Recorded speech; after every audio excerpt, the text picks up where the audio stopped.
And the concept which I'm trying to develop is that Indians have always had a thought process of thinking for themselves. We had always been seekers, we have never been guided. But somewhere a transformation took place, and where we became a, set of people who were listening only when we were being guided. That is what we are now. You must be wondering why I'm talking philosophy when I'm talking about economics and finance and taxation. One must understand that all these are linked. Nothing is independent. The whole world is linked, just like that. The whole the human force is linked, and all this is linked to also finance and accounts. Now, let me explain here. This is what I would like to explain to you. When I say independent, why are we looking? What am I talking about? Is that it is now the new regime of taxation. What does the new regime of taxation look at? It is looking at your independence. That means your dependence on the government is being reduced slowly so that you are able to initiate your own actions on the aspect of investment, conceptualization of how you can use your money that you are earning, all that. Now, how does that work? See, we are looking at, when we say the old regime, we were said, if you invest in this, you will be given exemption. If you invest in this, you will be given exemption. This is exempted, that is exempted.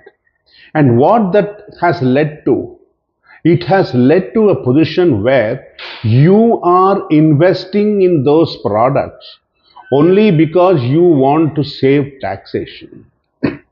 Now I giving them the alternatives given by the government is, okay, I'm not going to take responsibility for your money, which I already spoke earlier in my other talks. Yes, I know I don't want to take responsibility for your money. You earn the money, you invest it, you get your returns, and you do what you want with it. Why should I tell you that you should invest in this? In the initial stages, yes, we required that money because we were in doldrums, because the British let us down, and they had raped us, and they had left us with a huge deficit, and we had no money, and we needed these inputs from the united growth of all the people pooling in their funds so that we will be able to invest for the future of India. But today, we have overcome those kinds of problems and those kind of what you call heartbreaks, or should I say, spirit breakers. We are now on our own. We are able to feed ourselves. We are self-sufficient in everything that we have. When I say everything, we are the largest pulse, one of the largest, our self-sufficient pulses. We are self-sufficient in milk. We are self-sufficient. Recently, I'd like to digress and say, recently at the Norway cheese tasting ceremony, they said that Indian cheese is one of the best today. It is won up gold medal. What does it go to say? That we are, even in the making of cheese, India has grown. We are now exporting planes, we are exporting everything. Now, why I'm talking about that? Let me come back here. We have achieved certain goalposts. Now we have to take it further. And how do we take it further? Only when we are when we are liberal, and how we will be able to use our funds for our benefit so that the nation grows. How does that grow?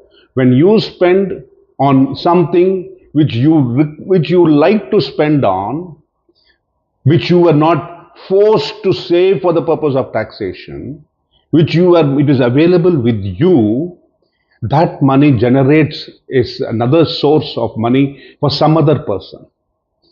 It is what you call a rolling effect. One person, another, to another, to another, to another, to another, it keeps on moving. And it was called by Keynes known as a multiplier effect.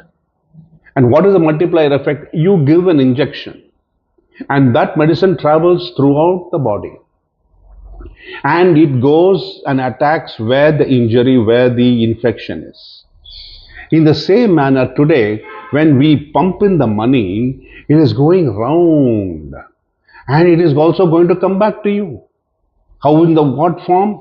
In the form of investments, in the form of infrastructure, in the form of every type of form which you are going to get. And how does that work? It gives you benefits.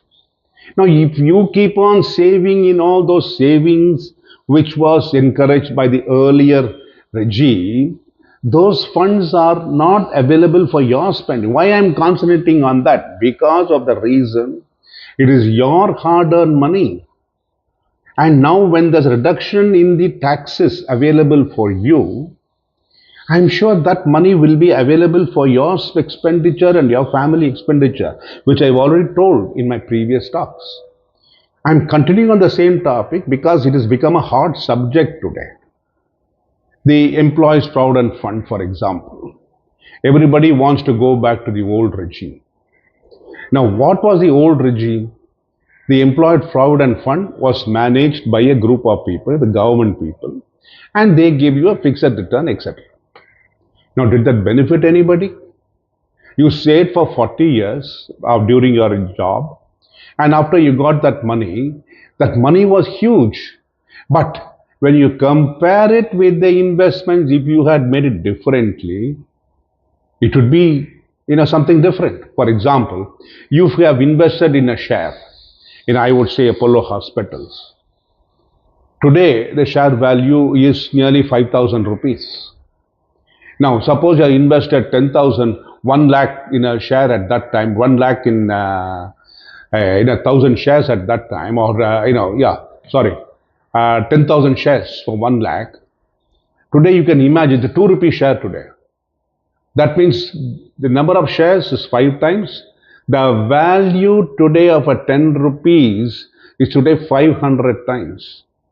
So if you imagine 50 years, what would have been your goal of investment? What will be your investment today, rather than putting it in that 8.5% PF which you normally get? You'll be wondering, oh, how many people can invest 1 lakh? It is not that 1 lakh, I'm just giving an example.